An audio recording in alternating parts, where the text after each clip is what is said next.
Israel Zamora y Emilio Álvarez debaten sobre los logros durante el sexenio de AMLO y la estructura del nuevo gobierno de la presidenta Claudia Sheinbaum. Israel asegura que hoy es un día histórico porque por primera vez va a gobernar una mujer en México. También menciona que de cada 10 personas, 6 tienen más esperanzas de que este nuevo gobierno sea mucho mejor, basándose en los resultados del sexenio de AMLO. Emilio asegura que el gobierno de AMLO fue el gobierno del abandono y que no acompaña cómo se implementaron los programas sociales porque supuestamente hay detrás una maniobra electoral. Emilio Álvarez y Casa, bienvenido, gracias. Azucena, qué gusto saludarte, buenos días y a quienes nos escuchan hoy día de asueto. De asueto, sí. Medio vacía la ciudad, no tanto. Ajá. Y al maestro Zamora le saludamos. Bienvenido, Israel, ¿cómo estás? Muy bien, Azucena, muy contento de estar aquí contigo, también con Emilio, en un día que es histórico. Es histórico, sí. Primero, porque es la primera presidenta mujer en México. Correcto. Eso ya por sí solo tiene un peso muy importante en este parteaguas, Emilio. Sí, sí lo tiene.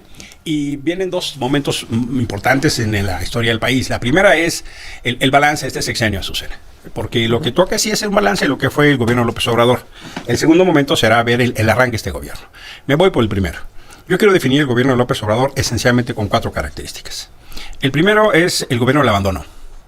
Abandonó la seguridad pública, abandonó la salud pública, abandonó la educación pública. Irónicamente, este gobierno es el espacio de pérdida de lo público, te diría como segunda idea. Porque perdimos salud, perdimos educación, perdimos, por ejemplo, años de educación. Estamos ahora en los niveles de educación de los 70s. Ayer lo consignaba el Universal. Perdimos espacio público, perdimos diálogo público.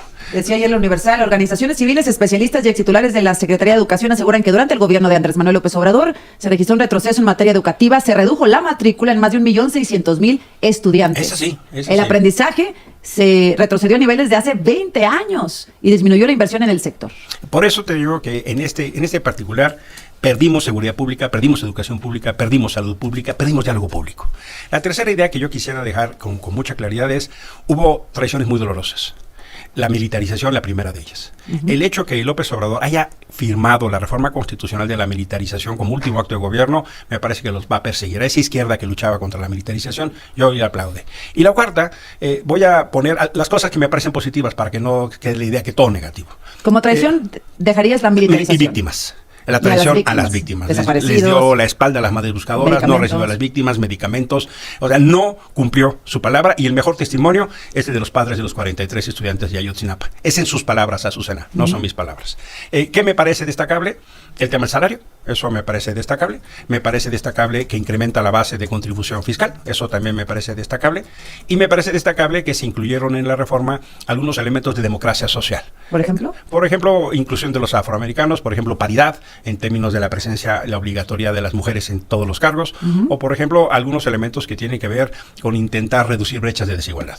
No me gustan mucho las formas en que se implementaron los programas sociales, no acompaño porque creo que hay detrás una maniobra electoral, no una garantía de derechos. No basta la transferencia financiera para garantizar derechos, Azucena. A ver, Israel, ¿qué dices? Ese es el balance de Emilio Álvarez y Casa. Yo creo que es una visión muy particular de la oposición, que representa no la opinión de la mayoría. Hoy el Financiero y también de las Heras o Demotecnia. Hablé hace ratito con Rodrigo. Sí, y ellos demuestran lo que opina el pueblo de México. Una parte del pueblo de México. No, bueno, el 60%, o sea, Correcto. de cada 10, 6 Correcto. dicen que este gobierno tienen muchas esperanzas en él. Y esas esperanzas están basadas precisamente en los resultados que dio el gobierno del presidente Andrés Manuel. Por eso, 60 dicen que va a ser incluso mejor el de la doctora Claudia Sheinbaum, y un 30% dice que va a ser igual que el del presidente Andrés Manuel. El 1% restante dicen que va a ser peor o que no opinaron. Sí. Entonces, prácticamente 9 de cada 10 dicen que va a ser igual o mejor. Sí. Eso es el reflejo. A ver, eso es opinión. Esa es una opinión. Está bien, digamos, la gente sigue teniendo... Ahora, ¿qué pasa en todos los países de gobierno? ¿Cuál es la realidad? De entrada se rompe un estigma que tenía el pueblo de México de ser machista. Eso es histórico. Ojalá. Durante décadas se pensó, yo te lo puedo decir, en mesas que tuvimos durante la campaña, muchos decían, no, es imposible que en México, cuando estaban las internas, decían, es imposible que en México gobierne una mujer. O sea, hasta hace unos meses se pensaba que era imposible que una mujer gobernara México. Entonces se rompe ese estigma que estuvimos cargando de manera injusta como pueblo aquí. También llega una mujer que además es científica, eso también es importantísimo, una mujer que fue graduada con honores como física en la Universidad Nacional Autónoma de México, la primera que ingresó al doctorado de la ingeniería en energética. Entonces, la verdad es que es una mujer muy preparada, que tiene estudios en el extranjero, y eso también hace que el pueblo de México esté confiando en ella y también sube las expectativas en su trabajo, por supuesto. Ahora, es injusto, por supuesto, calificarla ahí a partir de los resultados de Andrés Manuel López Obrador. Pero si hay que poner una perspectiva, pues sí, hay un problema de seguridad innegable, Israel. Sí, según el Financiero dice que la preocupación... No, pero sí, la preocupación, la principal preocupación, o sea, existe, hay un problema de seguridad. Hay o no problema. Incluso yo creo que para el gobierno de la doctora Claudia, y ella lo tiene muy presente, la prioridad en este momento en el país es mejorar la seguridad. Eso no cabe duda. A mí me gusta que vaya a ir a Acapulco. Sí, qué bueno, va mañana y ojalá que vaya de veras a Acapulco, no a la base naval de Acapulco, como fue el caso anterior. Mira, yo entiendo y por eso voy al segundo momento, Azucena. No se puede uno del todo cargarle toda la bola a Claudia de lo que hizo Andrés. Claro. Pero el hecho real es que es un fenómeno de continuidad. Yo no vi transición. O sea, estos fenómenos de entrega-recepción, fenómenos de la agenda nueva, honestamente quedó absolutamente desdibujado. La mitad del gabinete es de Andrés Manuel.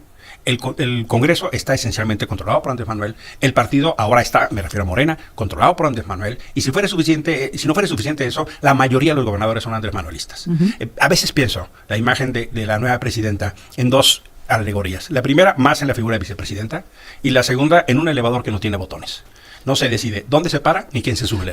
¿Lo manejan desde afuera? Pero Azucena, eso es injusto. Ese es un pensamiento que yo veo incluso machista, de decir que la doctora Claudia yo espero que gobierne, al presidente Andrés Manuel. Esos mismos que dicen y que soportan eso son los que decían que el presidente se iba a reelegir y que iba a hacer esto una dictadura y no sé qué. Eso no se cumplió. No se religió gracias a nosotros, Israel. No porque López Obrador no haya querido. La realidad es que... No. Claro, o sea, si él hubiera sacado 30 millones de votos en la revocación del mandato, la discusión no hubiera sido el plan B, sino la reforma de la reelección. Eso tenlo por cierto. Mucha gente no sabe, pero cuando el presidente era jefe de gobierno en la Ciudad de México, hubo dos obras que fueron emblemáticas y que todos los que vivimos en la ciudad recordamos. La primera de ellas fue el segundo piso del periférico, que generó mucha polémica en su momento también, y que después vimos todos los beneficios que tuvo. Y el otro, el Metrobús, que fue una acción de movilidad importantísima en la ciudad. Ambas fueron diseñadas e impulsadas y materializadas por la doctora Claudia. Lo que podemos decir es que acciones... No es real, es real. Los dos, tanto el Metrobús y el segundo piso fueron... Mira, te lo puedo decir porque yo era presidente de la Comisión de Derechos Humanos del DF entonces. Eso no fue así.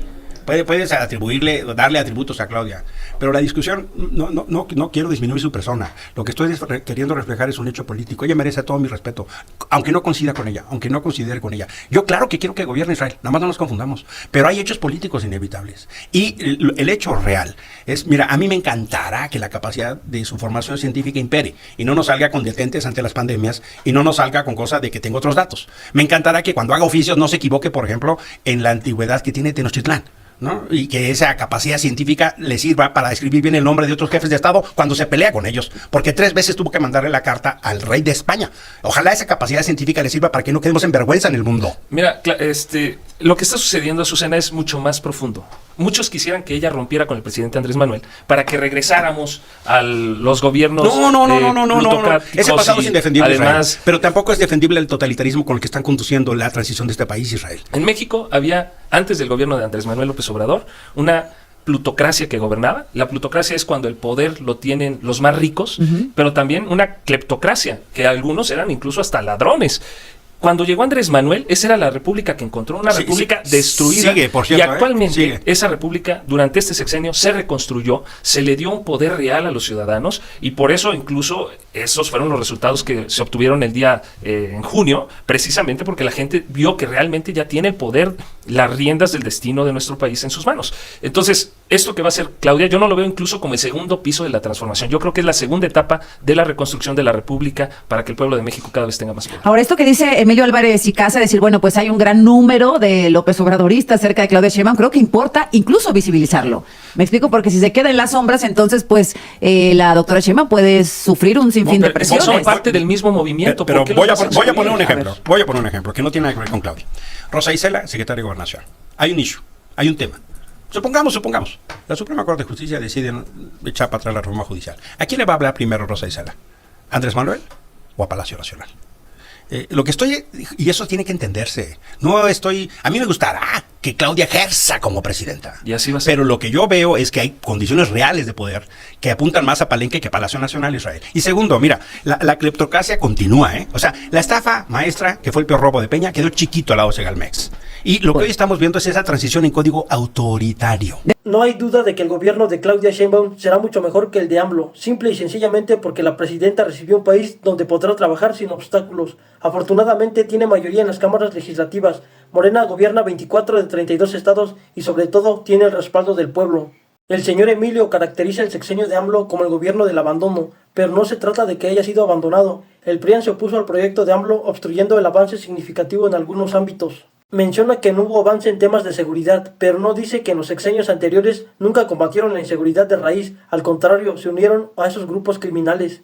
AMLO implementó la reforma a la Guardia Nacional para que formara parte de la Sedena en 2022 y asegurara que esta nueva Fuerza Armada no se corrompiera como lo hizo la Policía Federal. De este modo, los elementos de la Guardia Nacional trabajarían para garantizar seguridad y no una colusión con la delincuencia. Su narrativa de Emilio es que se está militarizando al país y que los elementos de la Guardia Nacional son militares, pero lo que no dice es que estos elementos tendrán una formación policial para garantizar que no se violen los derechos de la gente.